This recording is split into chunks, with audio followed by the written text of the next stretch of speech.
First of all, thank you all to come here. Me gustaría daros a todos, en primer lugar, el agradecimiento más absoluto por haber venido. La verdad es que me ha sobrecogido ver a tantísima gente y quería también aprovechar la ocasión para agradecer a Edelvives y sobre todo a Camila y a Belén por haber organizado toda esta semana, por haber organizado esta masterclass. Como bien ha dicho Belén, llevamos ya unos cuantos años trabajando juntos, seguiremos trabajando, sobre todo porque tenemos un proyecto entre manos para aquí, para España, para el año que viene, pero sobre todo muchas gracias a todos por estar aquí. I'm very thankful for all of the things that happened this week and maybe tonight.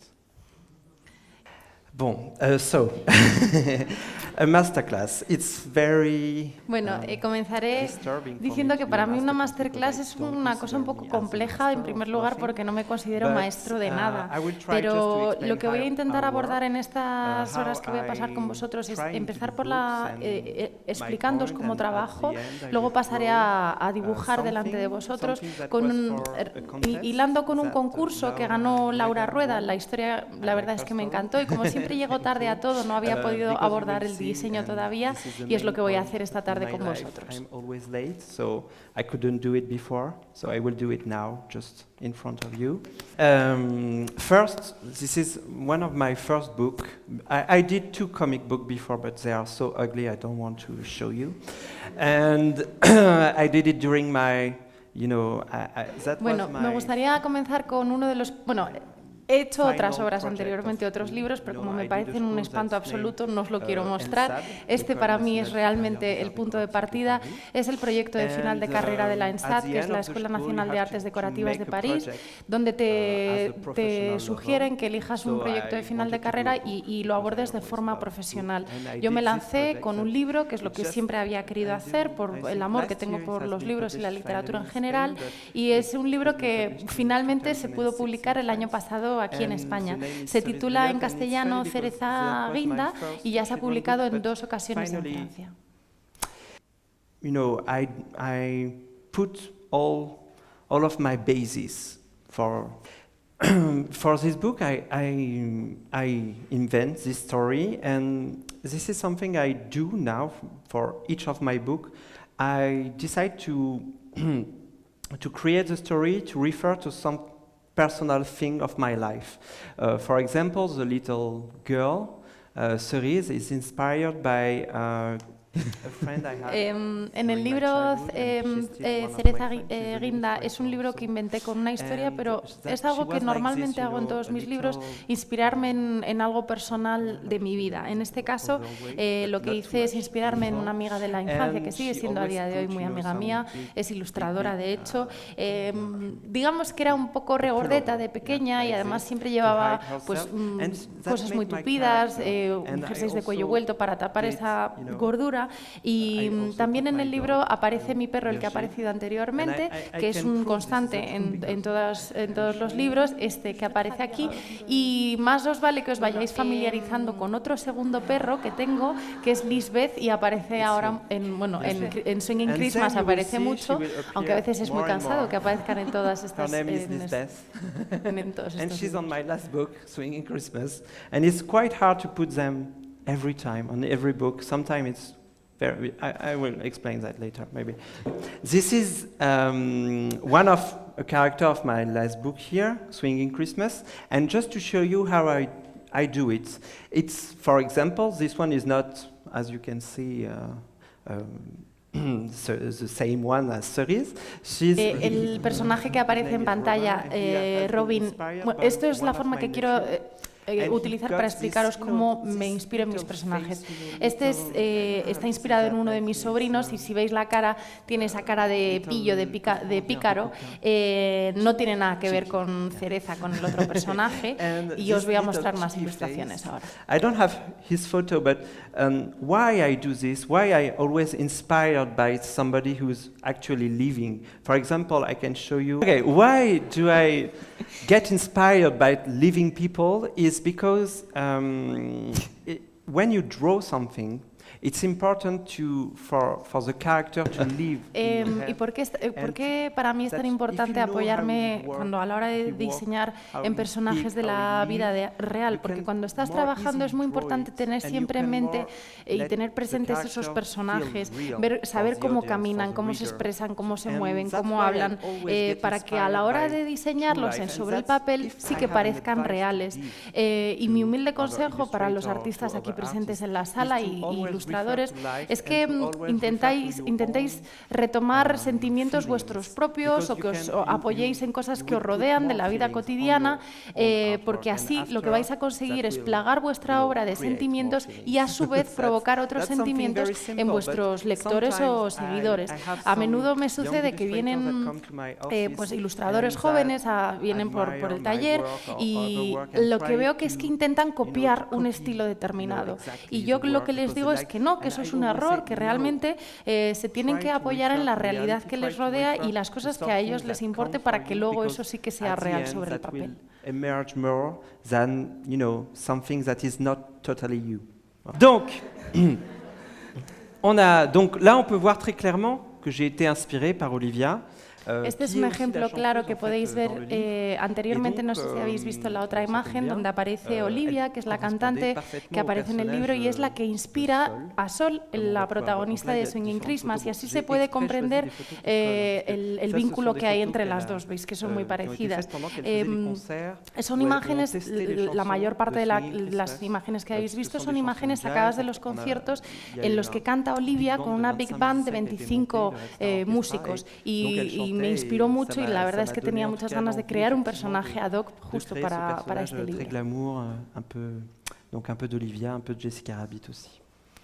Donc c'est vrai que je pars toujours des personnages pour construire mes histoires et un petit peu après tout le livre va en découler, c'est-à-dire de la psychologie des personnages, de ce que je dois raconter dans l'histoire. Finalement, le livre va découler de ça. Par exemple, entonces siempre parto de un personaje, intento trasladar toda la psicología que hay detrás de ese personaje en toda la obra y volviendo al punto de partida que os he mostrado anteriormente, en Cereza Guinda, es un personaje, ella misma vive en su mundo, que está atravesando distintas dificultades, ha perdido a su madre, los colores son mucho más apagados, es una época mucho más de oscuridad, pero poco a poco, y sobre todo gracias a la compañía del perro, es cuando empieza a exteriorizarse, a abrirse al mundo, a sonreír cada vez más y vemos que los colores se van iluminando, que el libro va cobrando luminosidad. Además, la técnica que he empleado en este libro en concreto es una técnica muy sencilla que en francés nosotros denominamos piedra negra, pero simplemente es con lápiz y es un poco la analogía con el propio libro, es decir, se comienza diseñando con lápiz y luego se pasa a colorear y eso es lo que ha pasado realmente en este libro. Empieza una época mucho más sombría, mucho más oscura y ella poco a poco va adentrándose en toda esa luminosidad y ese colorido. À la lumière. Donc comment je fais? Une fois que j'ai choisi un petit peu la technique que j'allais utiliser, qui varie en fait, parfois par exemple. Entonces, el punto de partida es elegir la técnica, que evidentemente va variando en función de la obra. En esta en concreto, la técnica es la de la piedra negra, porque es un libro que escribí justo con Sebastián Pérez, que está por ahí al fondo. Y es un libro de humor negro y entonces por eso utilizamos el blanco y el negro. En gardant juste cette fois-ci la pierre noire, en rajoutant pas de couleur par derrière. Mais évidemment, les techniques varient en fonction en fait, des histoires. Je pense notamment à celui-ci, là, que vous connaissez bien, Les Amants Papillons. Vous avez l'original d'ailleurs de ce dessin-là. C'est un des premiers livres avec celui juste avant, avec La funeste nuit d'Ernest. Como he dicho anteriormente, la técnica sí que varía en función de la obra. En Los Amantes Mariposa, como habréis podido observar, la técnica que he utilizado en este caso es un gouache combinado con óleo, porque lo que quería mezclando ambas técnicas era darle ese toque, esas sutilezas que presentan estas dos técnicas. ¿Por qué? Porque esta historia, Los Amantes Mariposa, no sé si la habréis podido leer, pero es una historia muy peculiar presenta el recorrido de una joven en un periodo en Japón donde parece que está abocada pues, a servir el té y ser una especie de geisha, y ella quiere huir de todo eso, quiere hacer cosas mucho más interesantes y aprender poesía, matemáticas. Luego la historia va evolucionando, se enamora, etcétera, etcétera. Pero tiene tantas complejidades que yo con la técnica quería que se resaltaran todas esas sutilezas subyacentes en esa propia historia. J'ai utilisé une gouache et une huile parce que ça me permettait de rendre en fait toutes les subtilités de cette histoire, et ça me permettait aussi, dans l'histoire aussi, ça c'est un principe graphique. Para mí la técnica la elección de la técnica es un paso fundamental que sí que determina un poco cómo vamos a elaborar la historia, la técnica, el grafismo que vamos a utilizar, el formato incluso, porque Los amantes mariposa no lo tenemos aquí, pero es muy similar a este formato, mucho más grandilocuente, porque la historia, como ha dicho Benjamin, es bigger than life, es una historia que quiere transmitir muchas más cosas, es muy, aparece todo ese romanticismo, y sin embargo, en otra historia mucho más íntima, un relato que se ha titulado La niña en silencio, La niña en silencio es un formato mucho más reducido, porque es una obra más íntima. Ben oui, puisque ça parle d'une petite fille battue, on ne va pas le faire en 4x3, quoi. Sí, que tampoco lo vamos a hacer en un formato ingente, por eso la idea era hacerlo pequeño. Voilà. Et donc c'est vrai que, par exemple, dans cette histoire, j'ai aussi utilisé des choses un petit peu pour raconter l'histoire en images. C'est-à-dire que en esta novela, en el libro de Los amantes mariposa, lo que intento es utilizar las imágenes como un vehículo para transmitir distintas emociones. En esta en concreto, no sé si podéis ver en la pantalla, me he inspirado en las técnicas utilizadas por los primitivos flamencos. Ese rostro tan iluminado sobre un fondo mucho más oscuro. Me inspiro en esas técnicas, que nada tiene que ver porque esto no es una novela flamenca, se inspira en una historia japonesa, pero lo utilizo porque es en el primer periodo artístico donde se empieza a retratar a personajes reales más allá de Jesucristo o la Virgen María. Entonces, esto es lo que quería hacer yo, es decir, centrarme en ella, que es una mujer que va contracorriente, es decir, iluminar su rostro porque es el centro de la historia, y en otras imágenes hago completamente lo contrario, es decir, ver aquí que ella es una entre 1.000.000 de imágenes, por eso voy contrastando a las otras técnicas. Otra que utilizo es lo que nosotros denominamos la perspectiva isométrica, y es la combinación de ambas, es decir, una en la que resalte por completo y otra en la que se funda o se mezcle con el resto de los personajes. De multiplicité, c'est un principe qu'on a dans l'estampes. Donc il y a les deux principes exacts qui s'opposent, c'est-à-dire celui du multiple, de quand elle est dans les scènes de foule, de l'estampe, et celui de l'intime, avec un principe primitif flamand. Voilà. Reitero tanto la elección del estilo gráfico que vamos a emplear o de la técnica porque para mí estos son herramientas y realmente tienen que dar pie a la historia, tienen que apoyar a la historia y ser herramientas que nos ayuden a resaltarla. Y hay que ser coherentes, es decir, que en todo el estilo que vayamos a elegir. Por ejemplo, en La niña silencio me inspiro más en la técnica del esfumato. En el esfumato, porque en vez de he utilizado más el óleo que el gouache, porque no quiero definirlo tanto, es decir, que esté todo como más no tan definido, y que se intente como mezclar lo real con lo imaginario, que no estén esas líneas tan definidas, sino que sea como más vago. Et tout ça, en fait, ce sont des outils, si vous voulez, pour raconter l'histoire. Pour revenir à la technique même, parce que c'est une masterclass, donc je suis censé vous raconter vraiment toutes les techniques, je vais vous montrer un petit peu comment ça se passe quand j'utilise la gouache et l'huile. Voy saltando de una cosa a otra, pero como ahora estamos hablando del gouache y del óleo, sí os voy a hablar de esto, pero sí que es muy importante, que no lo he mencionado anteriormente, que el paso previo, incluso antes de elegir la técnica, es crear el storyboard de toda la historia, esa composición con las distintas escenas que vayan a tener lugar en el libro. Autant que vous sachiez comment je fais, mais après je vous montrerai qu'avant de faire ça, on doit faire la partie la plus importante du livre, c'est-à-dire le découpage, voilà, le storyboard. Donc au tout départ, il y a un crayonné. Empezamos con este punto, el diseño, el dibujo de Bon, los trazados. simple, hein, c'est pas la Y plus- todos esos Et trazados ensuite, je tienen le que ser muy bon, là, on voit sutiles y très, muy très, très, finos, très mal, porque mais luego normalement, il y a no se même tienen que ici, en percibir, tout petit, van a en tout fin, desaparecer realmente. No il y a sé le si lo crayonné. percibís, pero Il doit aparecen être très muy fin parce qu'il va difuminados en la disparaître. pantalla. Bon, et là, j'ai commencé Esta à es la faire les técnica que premières yo couches. utilizo. Bon, alors Yo après, siempre chacun fait comme empiezo il veut. Moi, por j'avais el envie de cielo, commencer los par les elementos ciels. que quedan C'est más pas mal de lejanos, commencer porque par le para ciel, mí parce los qu'après, on peut que adquieren más suradditionner cuerpo dessus. son Le los, ciel, c'est censé los être que plus están en lointain. primer Donc, plano, c'est pero bien de bueno, faire es d'abord les la éléments técnica que yo lointains et utilizo. les éléments proches en dernier, parce que les éléments proches vont être plus en pâte, plus présents. Si on fait le contraire, c'est... Bon, je suis pas le seul, hein. De Vinci faisait pareil. Hein. De Vinci faisait pareil. Je suis pas le seul. De Vinci faisait pareil. Commencez par les... Que no soy el único que lo hago. Y son es la técnica de aplicar distintas capas que nos van dando todo ese color y toda esa forma. Qui vont former en fait la couleur et la valeur.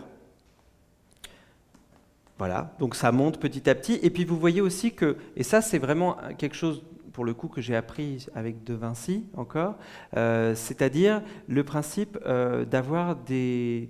Es una técnica aprendida de Leonardo da Vinci, donde aparecen al fondo todos esos colores azules, luego se van difuminando y dan pie a otros colores más intensos que están en primer plano. Et d'autres couleurs arrivent. Et alors c'est génial, enfin ça je vous raconte, parce que c'est pour vous montrer comme c'est... Enfin, comme il était génial, De Vinci, puisqu'il explique cette technique tout bêtement en expliquant que pourquoi est-ce que c'est plus bleu et plus flou. Y lo maravilloso que tenía Leonardo da Vinci, que estamos hablando del siglo XV, él te da esta propia explicación diciendo que cuanto más lejanos están, más azul sería el color, y esto se explica porque entre nosotros y ese horizonte tan lejano hay distintas partículas de agua, y eso es lo que hace que a medida que te vayas alejando, el color se vaya oscureciendo y sea más azul al fondo. Il donne un ordre dans ses carnets, il dit c'est pour ça que tu devrais mettre plus de bleu quand c'est du lointain. Voilà. Et donc bon, on suit, hein, et je rajoute les premiers plans. Luego voy añadiendo los primeros planos poco a poco. Et ensuite, je rajoute l'huile. Alors ça, c'est le truc magique. Y luego el óleo, que es el toque parce que c'est toujours mieux. L'huile, c'est magique. Parce que là, on était à la gouache. Jusque là, on est à la gouache. Hasta este punto solo utilizaba la técnica del gouache. Et là, on passe à l'huile. Es cuando paso al óleo. Donc, vous avez vu, on a tout plein de A ver, esta es la maravilla que tiene el óleo. Yo si pudiera solo utilizaría el óleo, pero bueno, lo combino con otras técnicas. En esta, cuando ya hemos introducido el óleo en esta imagen, sí que podréis ver que tenemos también la técnica del esfumeto, que tenemos estos colores y todos estos matices que nos brinda el óleo. Par exemple, c'est vrai que lorsque je fais un livre... tiens, ça, c'était l'image que vous avez vue, c'était une image de celui-ci, de Généalogie d'une sorcière. Un livre d'ailleurs où... d'ailleurs, voilà l'image en Esta question. es una imagen que aparece en un libro que se llama Pequeña Bruja. Généalogie de una bruja. Genealogía de una bruja. Vous remarquerez mon accent parfait en espagnol. Hein. Et donc, alors, on va parler peut-être de... Oui, on va peut-être parler de... Non, on va parler de celui-là, pardon. Je choisis un petit peu. Alors, où est-ce que c'est? Swinging, voilà. On va revenir à Swinging Christmas. Voilà, l'étape vraiment importante, c'est l'étape du découpage, c'est-à-dire qu'avant de partir à la gouache et l'huile, avant de partir à tout ça, on définit donc le style, on définit un petit peu notre histoire. Realmente antes de pasar a definir la técnica, el formato, adentrarnos en la historia, para mí es el storyboard. Yo siempre lo hago en este formato, con un cuaderno, y os lo voy a mostrar para que lo veáis en la pantalla. Je le fais toujours sur des carnets. Tiens, je vais vous montrer, peut-être qu'on va passer à là. Donc, voilà, donc moi en général je fais le storyboard sur le carnet, comme ça je note toutes mes idées, c'est un peu le bordel. Es un lío total, como podréis ver en la pantalla, porque aparte de las imágenes y voy anotando en los márgenes ideas que me van surgiendo.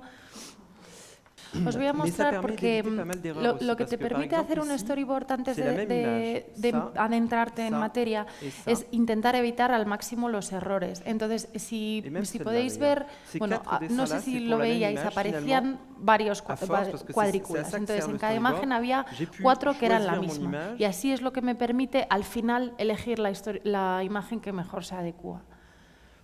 C'est devenu, donc l'image que je viens de vous montrer, c'est devenu celle-ci, voilà. Mais j'aurais pu me tromper, c'est-à-dire que l'étape du storyboard, elle sert à ça, elle sert en fait à savoir exactement où on va, et avant d'entamer toutes les espèces de couches, comme on a montré tout à l'heure, eh bien on entame vraiment, on a un travail de découpage, peut-être qu'on peut repasser sur le... Y eso sí que evita, esta es la imagen al final que elegí, Voilà. pero lo que Donc, te permite el storyboard là, es c'était au evitar story. todos los errores. Sí. Me podría haber equivocado, al final elegí la que aparece en la esquina inferior derecha. Donc, une fois qu'on a notre storyboard, en général, je garde le carnet parce que c'est pas mal, ça permet de vous montrer plein de choses. Une fois qu'on a démarré le storyboard... Bon, je vous avais prévenu que c'est pas très... Voilà. Là, je fais mes recherches. Ça, c'était mes toutes premières recherches pour le livre que je viens de vous montrer, c'est-à-dire pour Madame Butterfly. Et Todas las imágenes que os estoy mostrando son las que están ligadas al estudio previo que hice para la publicación de Los amantes mariposa. Non, Madame Butterfly. Madame... pardon, pas la même chose. Para Madame Butterfly. Más o menos. Bon, alors, et ensuite, donc je vais vous montrer, pour vous montrer un petit peu que, quand même, c'est assez cohérent. On va repasser, ouais, nickel. Je vais vous montrer, sur Swinging Christmas, par exemple, les différences entre versions. Donc là, on a tout le découpage du livre, puisqu'une fois que je l'ai fait, en fait, au storyboard comme ça sur mon carnet, je le scanne et en général, j'essaye aussi d'avoir l'ambiance colorée générale du livre, c'est-à-dire que je scanne mes trucs format timbre-poste. Vous avez vu, c'est des formats comme ça.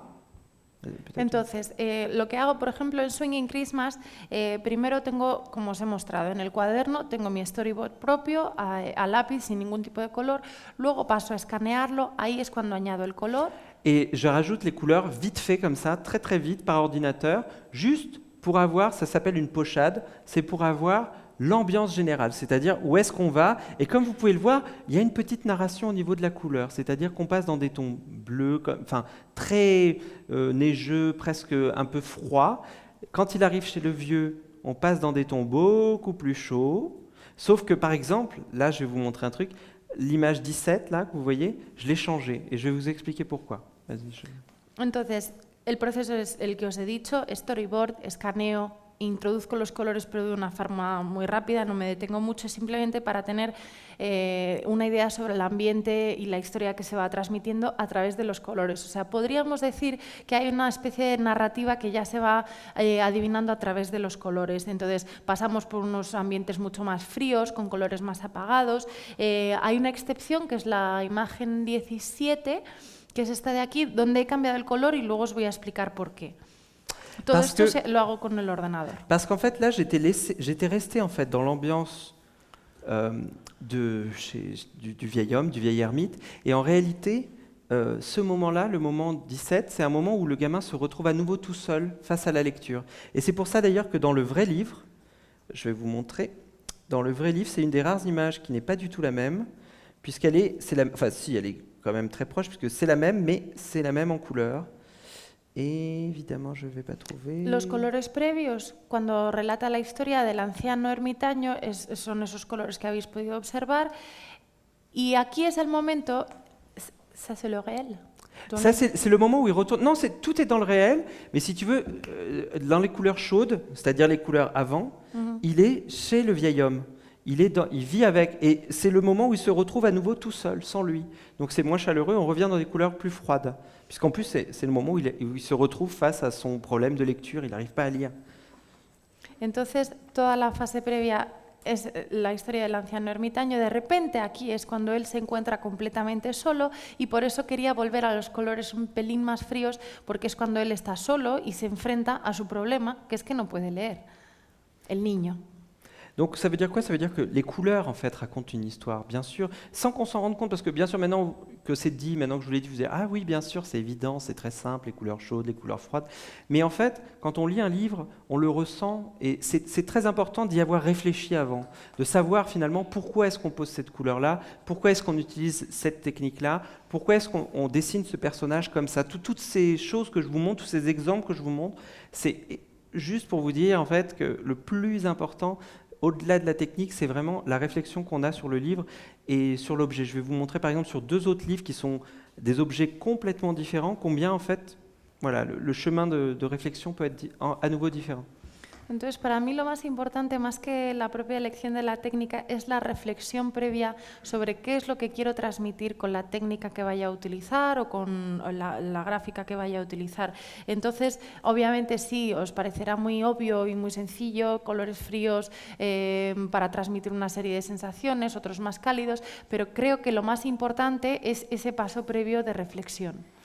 Par exemple, ce livre-là, qui est un livre tout à fait différent, un livre pop-up, au tout départ, il y a l'idée. C'est-à-dire que je vais dans une exposition d'un photographe que j'adore, qui s'appelle David Lachapelle, et je vois, il a toute une technique, une nouvelle technique de mise de peinture comme ça, en volume, qui l'exprime, et je trouve ça assez fascinant, et je me dis que j'avais toujours eu l'idée de travailler sur les contes classiques, mais de travailler sur les contes classiques, sur les thématiques des contes, et surtout de revenir en fait à une idée de l'oralité du conte, c'est-à-dire pas travailler uniquement sur l'histoire avec les images, mais de travailler sur quelque chose qui projetterait en fait par l'image quelle est la thématique profonde sous-jacente du conte, et en même temps qui laisserait la personne raconter l'histoire.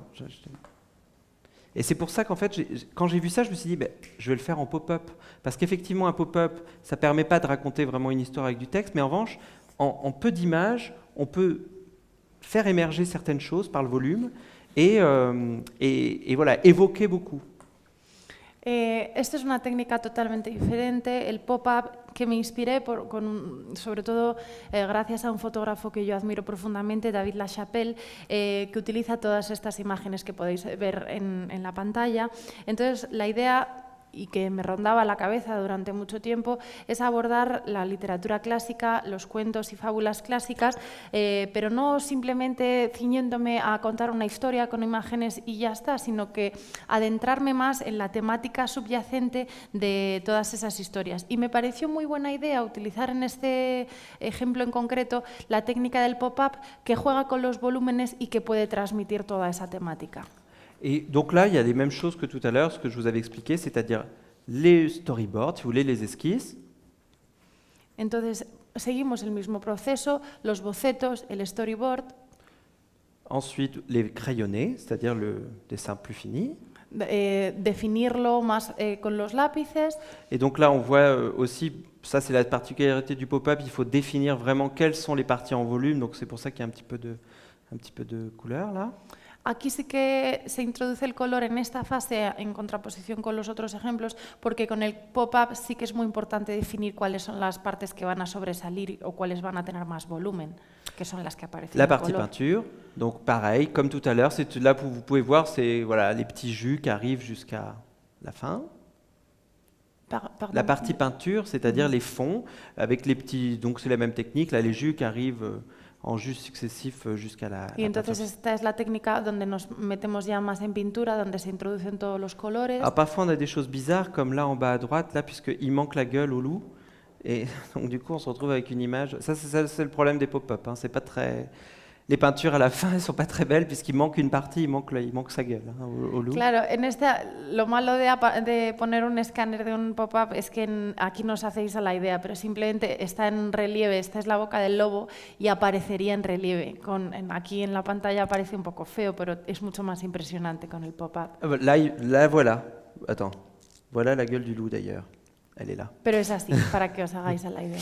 Qui nous manquait. Donc là, c'était pour les pop-up, là on avait fait les maquettes, mais finalement, dans les vrais livres, on ferait toujours aussi des maquettes. C'est-à-dire même pour un livre comme celui-ci, comme Madame Butterfly, comme tous, on a toujours la maquette en blanc. Bon là, elle est en volume puisque c'est le pop-up. Et ensuite, bon, il y a tous les éléments qu'on faisait. Et c'est les mêmes choses pour tous les livres. Par exemple, là, je vais vous montrer... Pero para todo este tipo de libros siempre es muy importante la maqueta, sobre todo cuando estamos hablando de pop-up. Par exemple, je vais vous montrer un des tout derniers livres que j'ai fait, qui n'est pas encore sorti ici. Uno de los últimos libros, Madame Butterfly, c'est-à-dire que l'idée c'était de travailler autour de l'opéra et d'avoir un livre qui donne les mêmes émotions que l'opéra, mais qui le donne à sa façon. Et donc, j'ai réfléchi longtemps et je me suis dit que ce serait intéressant d'avoir un livre frise, c'est-à-dire qui traite donc de cet opéra, mais qui s'ouvre un peu comme un paravent japonais. Donc l'idée est assez commune finalement, c'est-à-dire le paravent japonais, mais c'est aussi comme un peu les ailes. Seb, tu peux venir m'aider ? C'est un petit peu comme les ailes d'un papillon, c'est-à-dire que ça se déploie. Hop, tac, ça se déploie sur plusieurs mètres. Bon, on ne va pas vous l'ouvrir en entier parce que ça fait 10 mètres. Peut-être bueno, no lo podemos abrir entero porque son 10 metros, pero esta es la idea del libro que yo quería, es decir, apoyarme en la ópera. On peut le remettre. Attends.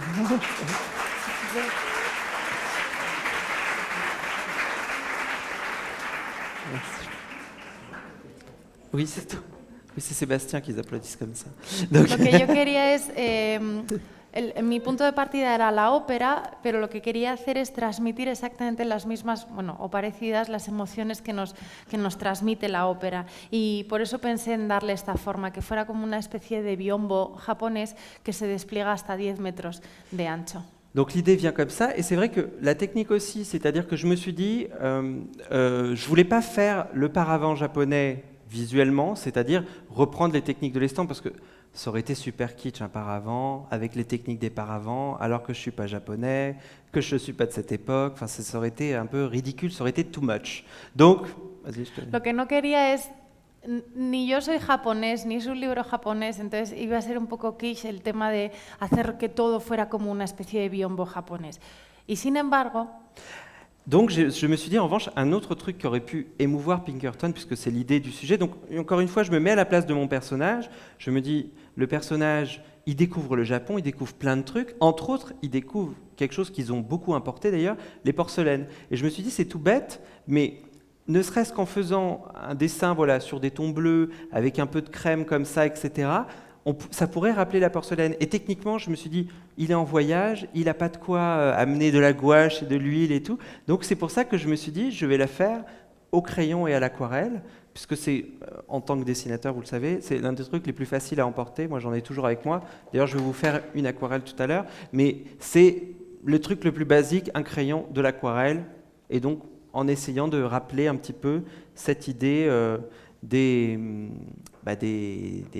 ¿cómo se llama? De porcelaine. Entonces lo que utilicé, para mí era muy importante, bueno, volver a la historia de Madame Butterfly. Está en Japón, está descubriendo Japón y hay un elemento muy común y característico, son las porcelanas japonesas. Entonces yo lo que hice es, en vez de ceñirme al gouache y al óleo una vez más, es simplemente utilizar lo que para muchos de nosotros es la técnica más fácil, porque todos seguro que vamos con las acuarelas o con el lápiz en el bolsillo, es más fácil, pero no lo hice por eso, sino porque para mí era la forma mejor de reflejar una porcelana japonesa con esos colores azules, un poco de crema, y así es como lo quise reflejar. Voilà, donc en fait, voilà comment, en fait, si vous voulez, c'est toujours la même idée, c'est-à-dire qu'on a un thème, on a une histoire, on a quelque chose à raconter, et finalement, tous les éléments doivent se mettre ensemble, l'objet, la technique, et surtout la mise en scène, c'est-à-dire comment on va placer ces plans. Là, ça, je n'ai pas pu en parler là parce que ce serait l'occasion de faire une autre masterclass. Et peut-être ce que je vous propose là, c'est que je vais vous parler aussi en même temps du drame de ma vie d'illustrateur, c'est-à-dire je passe ma vie en retard. Donc, je devais faire un dessin pour un concours que je n'ai pas encore pu faire, pour un concours qu'a gagné Laura Rueda. Et donc, je vais vous le faire, le dessin, un peu comme je peux, devant vous. Resumiendo, sí que es muy importante la temática y la historia, pero también todos los elementos que lo van acompañando y sobre todo la puesta en escena, que es como ese broche final a toda la historia. Tampoco me voy a enrollar mucho más contando cosas de técnica, porque podríamos incluso impartir otra masterclass. Ahora sí que lo que voy a hacer es, como os había prometido, el diseño de la obra de la ganadora del concurso, Laura Rueda, y lo podéis observar ahora. Alors, l'idée de en fait, je peux vous montrer que j'avais quand même fait un pré-crayonné. Bon, là, vous avez vu, j'ai triché, j'ai fait un pré-crayonné, mais bon, quand même, je ne veux pas me tromper devant tout le monde, donc j'ai fait un petit... He hecho una especie de diseño previo porque tampoco quería aquí meter la pata delante de todos vosotros, entonces es un poco... Alors, j'avais aussi fait, malgré tout, dans mon carnet... Attends. J'avais fait encore une fois un pré-crayonné. Et je peux vous montrer d'ailleurs que cette histoire de faire des crayonnés, des refs, etc., ça marche aussi pour tout. Attends, je vous montre quand même un dernier petit truc, parce que ça peut vous montrer que là c'était des livres, mais les mêmes techniques peuvent s'appliquer à tout. On repasse 2 secondes sur l'iPad. Os voy a mostrar, la técnica del diseño previo se aplica en este caso a la ilustración, C'est-à-dire cette idée de... pero a muchos otros ámbitos y otras materias como las que os voy a mostrar a continuación. Es un principio muy positivo. C'est-à-dire, par exemple, ici, voilà, ça c'est le ref d'une vitrine, donc de vitrine que j'avais fait pour un magasin qui s'appelait Steffel. Attendez, je vais vous montrer parce que j'avais quand même un peu plus que ça. Évidemment, je suis... Este es el diseño, bueno, aparece un sueño y son vitrinas que diseñé para una tienda que se llama Steffel. Voilà, alors là, normalement, je crois que ça va être par ici.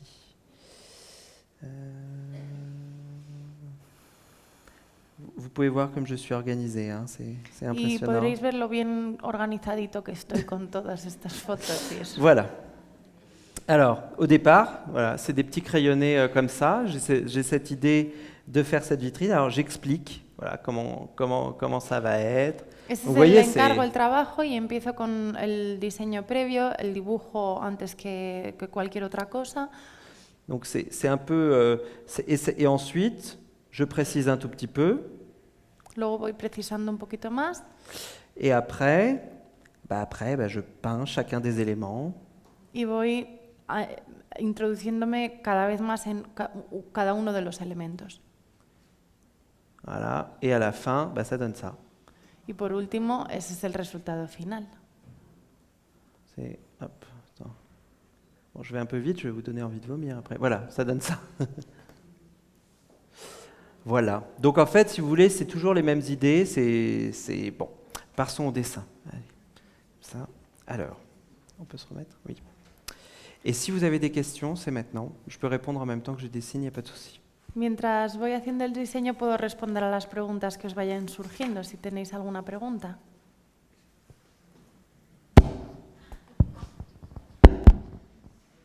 Quien quiera preguntar, levante la mano. Donc en général, je fais un pré-crayonné comme ça, et puis très rapidement, bon là, le dessin, il va être, au final, il va être juste une petite pierre noire et de l'aquarelle pour... donc évidemment, si je l'avais fait à la gouache, j'aurais fait un dessin beaucoup plus léger. Là, c'est un dessin, ça va être un dessin un peu plus lourd. Oui? Entonces, la técnica que vamos a utilizar en este caso no va a ser el gouache ni el óleo, va a ser la piedra negra con acuarela. En français ou en espagnol? Comme vous voulez, en français. Peut-être en espagnol pour les autres, puis vous me traduirez. Español, vale. A ver, has hablado de que admiras a muchos pintores, desde los como Da Vinci a más técnicas más actuales. Si pudieras elegir un solo cuadro que pudieras tener en tu casa de algún pintor, ¿qué pintor sería? J'ai compris, oui. Si je pouvais avoir une seule peinture d'un... Voyons.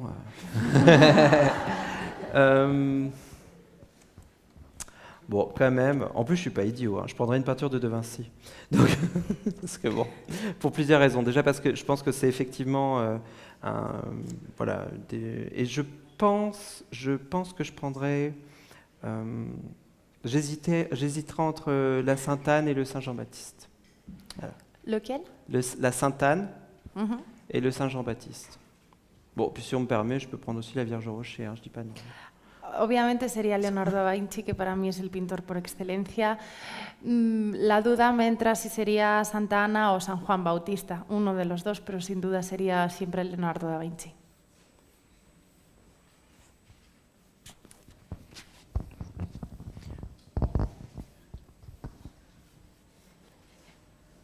Bueno, yo me preguntaba si podía ser un poco más concreto en el tema de la técnica del gouache con el óleo, porque, bueno, yo que utilizo esos dos materiales me pregunto cómo se fusionan, porque uno es al aceite, otro es al agua, cómo trabajan, si el óleo no acaba manchando un papel, no sé, un poco más detallado, si puede ser. Si tu peux expliquer, Benjamin, un petit peu la technique de la gouache avec de l'oual, parce que moi, personnellement, je travaille avec le deux. Je trouve ça compliqué de mélanger tous les deux parce que l'un c'est avec de l'eau, l'autre c'est avec de l'oual. Oui. Comment est-ce que... Alors, en fait, il faut faire gouache d'abord. C'est ce que je vous ai montré tout à l'heure. Il n'y a pas d'autre mystère. C'est-à-dire qu'il faut mettre la gouache en premier et l'huile après. Mais une fois qu'on a mis l'huile, on ne peut plus remettre de gouache. C'est terminé. C'est-à-dire qu'il faut avoir vraiment préparé ses couches à la gouache. Et là, ce sont vraiment... Moi, j'utilise la gouache, mais chacun peut l'utiliser différemment. Moi, j'utilise en couches successives. Et ensuite, je mets l'huile, pareil, en glacis successifs. J'empâte au dernier moment. A ver, tampoco tiene ninguna ciencia, es simplemente hay que ser muy rigurosos. Lo primero, como lo habéis visto anteriormente, primero el wash, se aplican las distintas capas y luego el óleo. No puedes, después de haber aplicado el óleo, no puedes aplicar el wash, es simplemente seguir ese orden. Oui.